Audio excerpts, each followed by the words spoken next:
Hélène, épisode 10. En fait, j'ai une occlusion intestinale, mais monstrueuse, quoi. Donc je me dis, je vais mourir. Bah, tu vois, je suis encore là, je vais mourir. 3, 2, 1. En fait, ma mère, quand elle a compris la gravité de ma maladie, m'avait dit, tu vas devoir redoubler d'efforts pour être au même niveau que les autres. Et ça, c'est marrant, ça, c'est un truc que j'ai imprimé.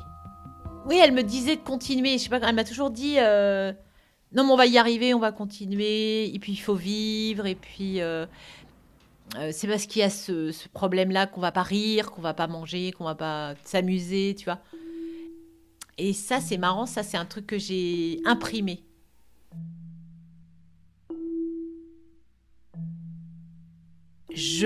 Ça va être une période, donc on venait fin mars jusqu'à fin juin, qui a été la pire, je pense. Je ressors de là, je fais 30 kilos, j'ai une occlusion grave. J'ai le ventre qui a quadruplé de volume, je peux plus m'alimenter. Je perds les muscles, je peux plus marcher. Là, je me suis un peu inquiétée quand même. Je me suis dit, ah ouais, là, je vais rester un légume, ça craint.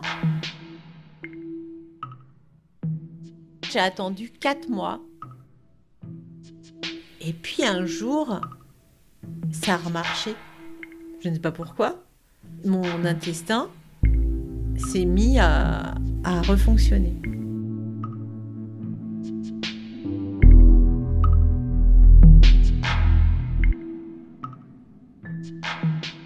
J'ai vraiment l'impression que dans ton corps, il y a deux forces qui s'affrontent en fait. Une force qui te détruit, qui te fait du mal à tous tes organes vitaux, et une autre force qui apparemment a le dessus, qui veut combattre tout ça.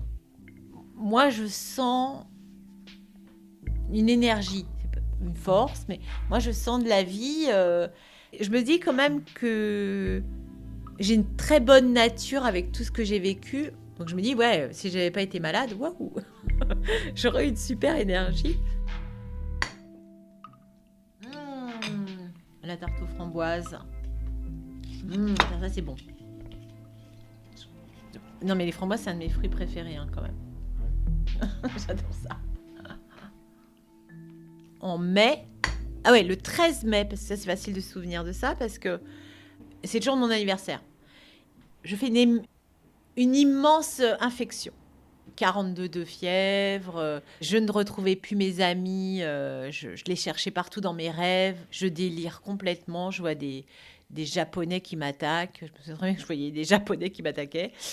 Alors le rein, c'était, protégé de tout ce qu'il a eu pendant cette année-là, et il s'est formé une espèce de coque, donc les médecins ne pouvaient plus y avoir accès en fait. Et le rein s'était infecté. Et j'avais une septicémie. C'était ultra grave.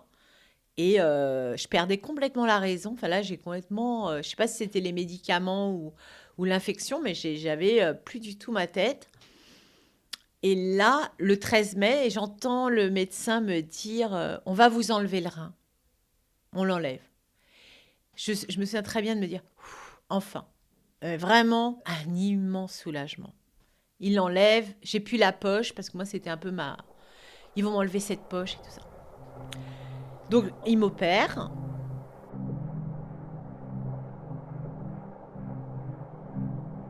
Moi, j'ai pas vraiment retrouvé la raison pendant 15 jours. L'infection était trop forte.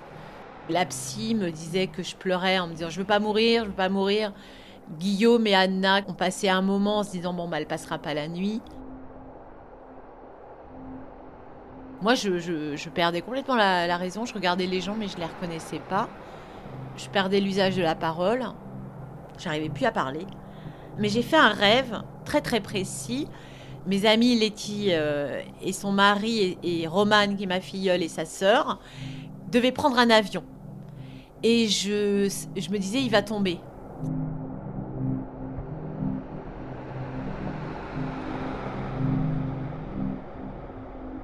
En fait, je suis sortie de mon coma avec cette obsession, en fait, qu'il fallait que je les empêche de prendre cet avion.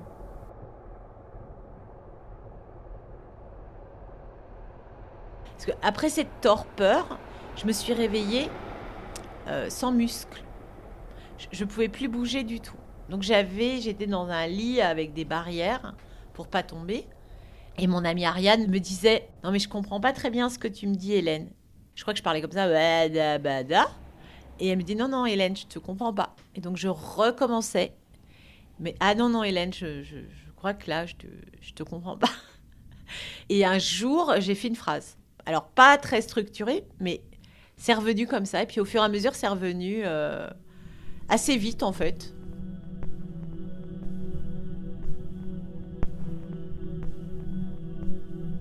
Donc je suis à Bicêtre.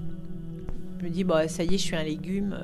Je resterai légume. Hein. Là, vous avez beau être optimiste, parce que tout le monde me disait, allez Hélène, c'est la dernière ligne droite, on y arrive et tout. Et moi, je les envoyais. Je me suis un peu fâchée à ce moment-là. Là, j'étais dans un caractère un peu dur, parce que je leur dis, non, mais arrêtez de me dire des trucs comme ça, vous avez vu. Là, je suis rien, je vais être impotente toute ma vie et tout ça. Et puis... grâce à Pierre, il y a eu Pierre aussi qui est venu beaucoup me soutenir à l'hosto. En fait, Pierre s'est donné comme mission de me rééduquer, d'être mon coach, parce qu'il n'y a pas de kiné, ils sont 2 pour tout l'hosto. Donc ça a été un moment hyper dur parce que j'étais vraiment crevée là. Et donc tout le mois de juin a été une rééducation. Donc au début, c'était dans mon lit, je faisais avec mes doigts de pied, tu vois. J'essayais de bouger les doigts de pied. Puis après, je bougeais un tout petit peu les pieds. Donc, c'était toutes les 10 minutes. Donc, Pierre mettait le chronomètre. Toutes les 10 minutes, allez, 10 battements de pied. Et puis, 10 minutes, on bouge un peu les mollets. Allez, 10 minutes, on prend des petites bouteilles d'eau et on bouge les bras pour remuscler les bras. Etc., etc. Mais là, je t'avoue, j'étais hyper découragée, quoi. Et un jour...